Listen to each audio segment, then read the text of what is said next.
ಮಹಿಳೆಯರಂತೆ ಒಂದು ಕಾರ್ಯಕ್ರಮವನ್ನು ಆಯೋಜಿಸಿತು. ಅವರ ಅನುಮತಿ ಬೇಕು. ಅದೇ ರೀತಿ ಸಂವಿಧಾನಬದ್ಧ ಹಕ್ಕನ್ನು ಯಾಚಿಸಿದ್ದಕ್ಕೋಸ್ಕರ ನಾವು ಕಮಿಷನರ್ ಅವರನ್ನು ಭೇಟಿಯಾಗಿದ್ದೇವೆ. ಭೇಟಿಯಾಗಿ ಕಾರ್ಯಕ್ರಮದ ಬಗ್ಗೆ ವಿವರಣೆ ಕೂಡ ನೀಡಿದ್ದೇವೆ. ಆದರೆ ಕಮಿಷನರ್ ಬಾರಿ ಶಾಕಿಂಗ್ ಆಗಿ ಹೇಳ್ತಾರೆ, ಒಂದೇ ಮಾತು, ನಾನು ಪರ್ಮಿಷನ್ ಕೊಡೋದಿಲ್ಲ ಮತ್ತು ನಿಮಗೆ ತೋಚಿದ್ದನ್ನು ನೀವು ಮಾಡಿ. ಹೀಗೆ ಹೇಳಿದ್ರಿಂದ ಈ ಪ್ರೆಸ್ ಮೀಟ್ ಕರೆಯುವಂಥ ಅನಿವಾರ್ಯತೆ ಬಂತು. ಯಾಕೆಂತಂದರೆ ಒಬ್ಬರು ಜವಾಬ್ದಾರಿಯುತ ಸ್ಥಾನದಲ್ಲಿ ಸಂವಿಧಾನಬದ್ಧ ಹಕ್ಕನ್ನು ಯಾವುದೇ ಚರ್ಚೆಗಳಿಲ್ಲದೆ ಒಂದೇ ಮಾತಿನಲ್ಲಿ ನಾನು ಅನುಮತಿ ಕೊಡುವುದಿಲ್ಲ, ನೀವು ಮತ್ತೇನು ಬೇಕಾದರೂ ಮಾಡಿ ನಿಮಗೆ ಬಿಟ್ಟದ್ದು ಅಂತ ಹೇಳಬೇಕಿದ್ರೆ ಇದು ಯಾವ ಪೂರ್ವಾಗ್ರಹ ಪೀಡಿತ ಒತ್ತಡ ಅನ್ನುವಂಥದ್ದನ್ನು ಅವರೇ ಸ್ಪಷ್ಟಪಡಿಸಬೇಕು, ನಮಗೆ ಗೊತ್ತಿಲ್ಲ. ಆದರೆ ತಯಾರಿಯಾಗಿದ್ದಂತಹ ಪ್ರತಿಭಟನೆಯ ಎಷ್ಟೋ ಮಂದಿ ಕಾರ್ಯಕರ್ತರು ಅಲ್ಲಿಗೆ ಬಂದವರು ಇದ್ದಾರೆ, ಕೆಲವರು. ಒಟ್ಟು ಈ ಕಾರ್ಯಕ್ರಮವನ್ನು ಮುಂದೂಡ್ತಾ ಇದ್ದೇವೆ. ಆದರೆ ಯಾಕೆ ಮುಂದೂಡ್ತಾ ಇದ್ದೇವೆ ಅನ್ನುವಂಥ ವಿಷಯವನ್ನು ಸಾರ್ವಜನಿಕವಾಗಿ ತಿಳಿಸುವ ಅನಿವಾರ್ಯತೆ ಇದ್ದರಿಂದ ನಾವು ಈ ಪತ್ರಿಕಾಗೋಷ್ಠಿಯನ್ನು ಕೂಡ ನಡೆಸಿದ್ದೇವೆ. ಇತ್ತೀಚಿನ ದಿನಗಳಲ್ಲಿ ಒಟ್ಟು ರಾಜ್ಯದ, ಅದರಲ್ಲೂ ಸಹ ಮಂಗಳೂರಿನ ಪೊಲೀಸ್ ವ್ಯವಸ್ಥೆ ರಾಜ್ಯ ಸರ್ಕಾರದ ಒಂದು ಏಜೆನ್ಸಿಯಾಗಿ ವರ್ತನೆ ಮಾಡುವಂಥದ್ದು ನಾವು ಕಾಣಬಹುದು. ಯಾಕಂತ ಹೇಳಿದರೆ ಲವ್ ಜಿಹಾದ್ ಇಲ್ಲ ಅಂತ ಹೇಳುವಂಥದ್ದು, ಮತಾಂತರ ಇಲ್ಲ ಅಂತ ಹೇಳುವಂಥದ್ದು, ಇನ್ನು ಮುಂದಿನ ದಿನಗಳಲ್ಲಿ ಹೇಳ್ಬೋದು ಅವರು ಭಯೋತ್ಪಾದನೆ ಕೂಡ ಇಲ್ಲ, ನೀವು ಅದನ್ನು ಪ್ರೂವ್ ಮಾಡಿಕೊಡಿ ಅನ್ನುವಂಥದ್ದನ್ನು ಪೊಲೀಸ್ ಇಲಾಖೆ ಹೇಳ್ಬೋದು. ಆದ್ದರಿಂದ ನಾನು ಪೊಲೀಸ್ ಇಲಾಖೆಗೆ ಒಂದು ಆಗ್ರಹವನ್ನು ಮಾಡ್ತೇನೆ, ನೀವು ಸಂವಿಧಾನಬದ್ಧವಾಗಿ ಯೋಜನೆಗಳನ್ನು ಮಾಡಿ ಸಾರ್ವಜನಿಕರ ಜೊತೆಗೆ ವರ್ತಿಸಬೇಕೇ ವಿನಃ ಯಾವುದೋ ಕಾಣದ ಕೈಗಳ ಒತ್ತಡಕ್ಕೆ ಒಳಗಾಗಿ ಸಾರ್ವಜನಿಕರ ಜೊತೆ ಗೊಂದಲವನ್ನು ಸೃಷ್ಟಿ ಮಾಡಿಕೊಂಡು ಅಸಹಕಾರವನ್ನು ತೋರಿಸಿದರೆ, ಮುಂದಿನ ದಿನಗಳಲ್ಲಿ ಸಾರ್ವಜನಿಕರು ನಮಗೆ ಅಸಹಕಾರವನ್ನು ತೋರಿಸಿದರೆ ಇಲಾಖೆಗಳ ಪರಿಸ್ಥಿತಿ ಏನಾಗಬಹುದು ಅನ್ನುವಂಥದ್ದನ್ನು ಸಹ ಒಂದು ಸಲ ಯೋಚನೆ ಮಾಡಬೇಕು. ಮುಂದಿನ ಪ್ರತಿಭಟನೆಯ ದಿನಾಂಕ ಮತ್ತು ಸ್ಥಳವನ್ನು ಹಿರಿಯರ ಜೊತೆಗೆ ಚರ್ಚೆ ಮಾಡಿ ನಾವು ನಿರ್ಧರಿಸಲಿಕ್ಕಿದ್ದೇವೆ. ಆದರೆ ಇವತ್ತಿನ ಪ್ರತಿಭಟನೆಯನ್ನು ತಾತ್ಕಾಲಿಕವಾಗಿ ನಾವು ಮುಂದೂಡಿದ್ದೇವೆ. ವಿರುದ್ಧವಾಗಿ ಜನಜಾಗೃತಿಯನ್ನು ಹುಟ್ಟಿಸುವಂತಹ ವಿಷಯವಾಗಿ, ಅದೇ ರೀತಿ ಮೊನ್ನೆ ನಡೆದಂತಹ ಲವ್ ಜಿಹಾದ್ ಪ್ರಕರಣದ ವಿರುದ್ಧ ಮಹಿಳಾ ಸಮಾಜ ಧ್ವನಿ ಎತ್ತುವಂತಹ ಕಾರ್ಯಕ್ರಮದ ಅಂಗವಾಗಿ ನಾವು 3:30 ಹೊತ್ತಿಗೆ ಮಂಗಳೂರು ತಾಲೂಕು ಆಫೀಸಿನ ಎದುರುಗಡೆ ಪ್ರತಿಭಟನೆಯನ್ನು ಆಯೋಜಿಸೋದಕ್ಕೆ ಯೋಚನೆ ಮಾಡಿದ್ವಿ. ಆದರೆ ಮಂಗಳೂರಿನ ಪೊಲೀಸ್ ಕಮಿಷನರ್ ಅವರು ಅದ್ಯಾಕೆ ನಮಗೆ ಪ್ರತಿಭಟನೆ ಮಾಡಲಿಕ್ಕೆ ಅವಕಾಶ ಕೊಡಲಿಲ್ಲ ಅಂತ ಹೇಳಿ ನಂಗೆ ಗೊತ್ತಿಲ್ಲ. ವಿಷಯ ತುಂಬ ಘೋರವಾದಂತಹ ವಿಷಯ ಆಗಿರೋದ್ರಿಂದ ನಾವು ಮಹಿಳಾ ಸಮಾಜದ ಧ್ವನಿಯಾಗಿ ಹಿಂದೂ ಮಹಿಳಾ ಸುರಕ್ಷಾ ಸಮಿತಿ ಈ ಲೋಕಲ್ ಈ ಮಂಗಳೂರಿನಾದ್ಯಂತ ಇರುವಂತಹ ಮಹಿಳೆಯರನ್ನ ಜೋಡಿಸಿಕೊಂಡು ಪ್ರತಿಭಟನೆಗೆ ಕರೆ ಕೊಟ್ಟಿದ್ರು. ನಾವು ಪ್ರತಿಯೊಂದು ಘಟನೆಯನ್ನು ನಾವು ಆಕ್ಷೇಪಿಸ್ತೇವೆ, ಖಂಡಿಸ್ತೇವೆ. ಮಹಿಳಾ ಸಮಾಜ, ಭಾರತದ ಸಂಸ್ಕೃತಿ ಪರಂಪರೆ ಯಾವ ರೀತಿ ಮಹಿಳೆಗೆ ಸ್ಥಾನಮಾನ ಕೊಟ್ಟಿದೆಯೋ ಅದನ್ನ ಕಾಯ್ದಿರಿಸುವಂತಹ ಕೆಲಸಕ್ಕೋಸ್ಕರ, ಅದನ್ನ ಜಾಗೃತಿ ಮಾಡುವಂತಹ ಕೆಲಸಕ್ಕೋಸ್ಕರ ನಾವು ಪ್ರತಿಭಟನೆಯ ಜಾಗೃತಿ ಕಾರ್ಯಕ್ರಮ ಪ್ರತಿಭಟನೆಯನ್ನು ನಾವು ಹಮ್ಮಿಕೊಂಡಿದ್ದೆವು. ಪೊಲೀಸ್ ಕಮಿಷನರ್ ಅವರು ಇದಕ್ಕೆ ಅವಕಾಶವನ್ನು ಮಾಡಲಿಲ್ಲ ಅಂತ ಹೇಳುವಂಥದ್ದು ನಿಜವಾಗ್ಲೂ ಬೇಸರದ ಸಂಗತಿಯಾಗಿದೆ. ನೇಹಾ ಹತ್ಯೆ ಆಗಿರ್ಬೋದು, ಮಂಗಳೂರಿನಲ್ಲಿ ಮೊನ್ನೆ ಅಷ್ಟೇ ನಡೆದಂತಹ ಲವ್ ಜಿಹಾದ್ ಪ್ರಕರಣ ಆಗಿರ್ಬೋದು, ಅದಲ್ಲದೆ ಕರ್ನಾಟಕದಾದ್ಯಂತ ನಡೀತಿರುವಂತಹ ಈ ಲವ್ ಜಿಹಾದ್ ಪ್ರಕರಣವನ್ನು ಖಂಡಿಸೋದಕ್ಕೋಸ್ಕರ ಪ್ರತಿಭಟನೆಯನ್ನು ನಾವು ಆಯೋಜಿಸಿದ್ದೆವು. ಮಹಿಳಾ ಧ್ವನಿಯನ್ನ ಯಾಕೆ ಸರ್ಕಾರದ ಕೈಗೊಂಬೆಯಾಗಿ ನಡೆಸ್ತಾ ಇರುವಂತಹ ಪೊಲೀಸ್ ಇಲಾಖೆ ಯಾಕೆ ಮಹಿಳಾ ಧ್ವನಿಯನ್ನ ನಿಲ್ಲಿಸುವಂತಹ ಕೆಲಸವನ್ನ ಮಾಡ್ತಾ ಇದೆ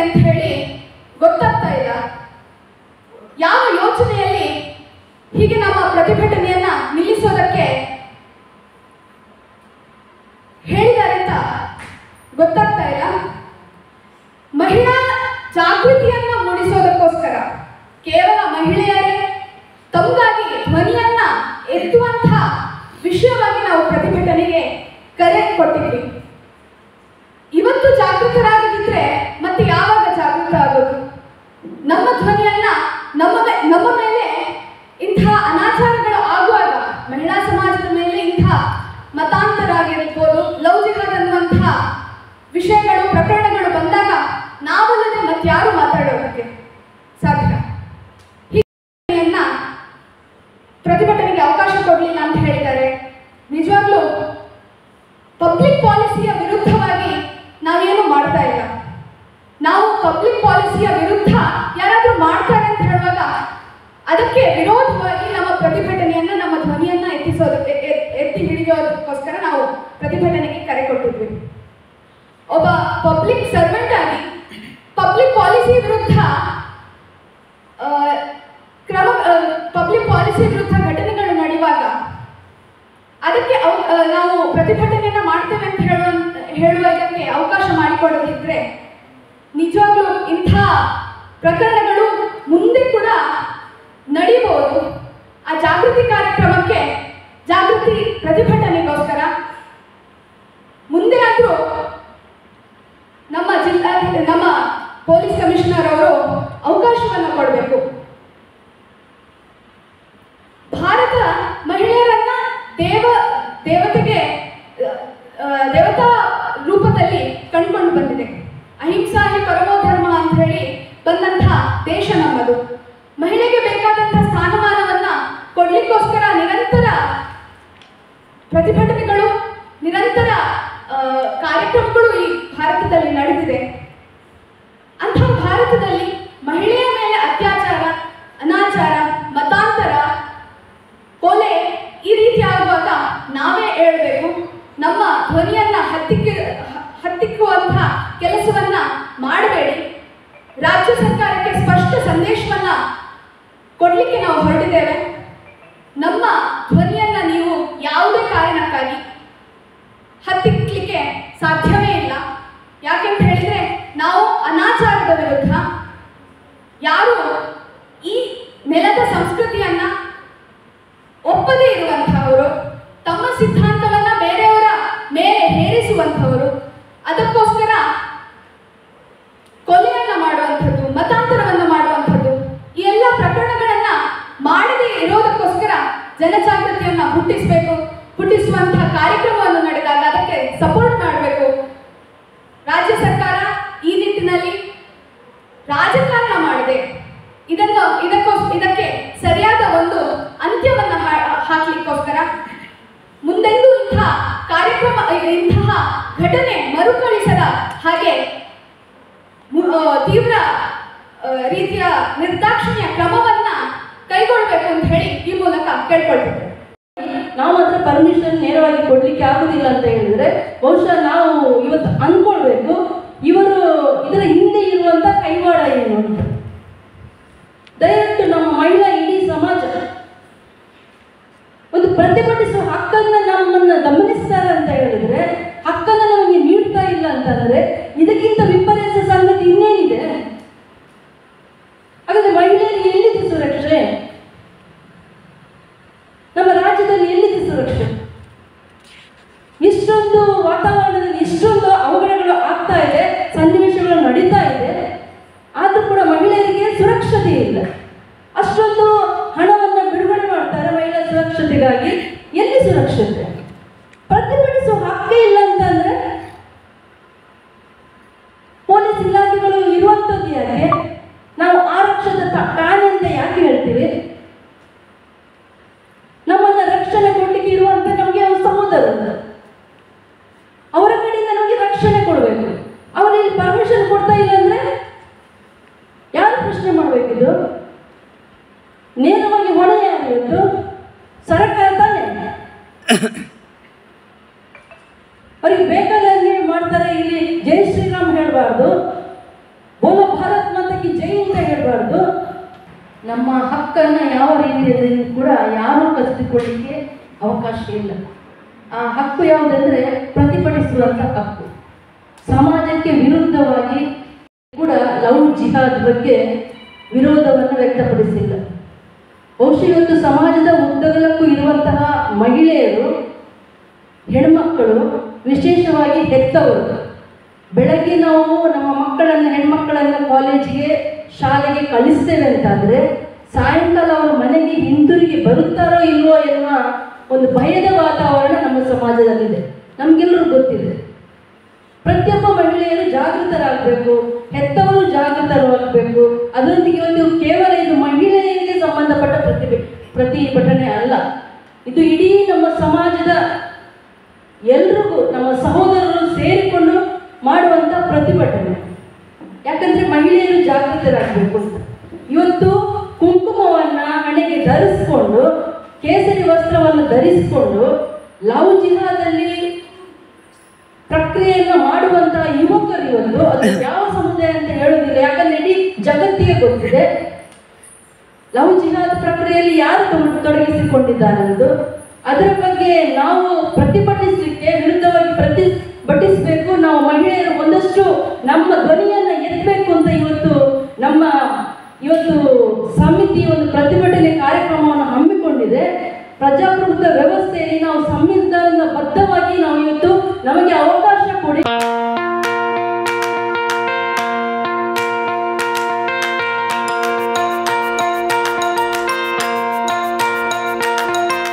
Dr. M.V. Shetty Institutions, Mangaluru. Empowering dreams and achieving greatness since 1985. Dr. M.V. Shetty College prides itself in its history of 38 years. It undertook path-breaking initiatives in Indian higher education with the introduction of innovative and modern curricula, insistence on academic discipline, imparting of holistic education, and adoption of global higher education practices with the support of creative and dedicated staff. First private college in Karnataka offering diverse healthcare programs, offers you multiple of courses.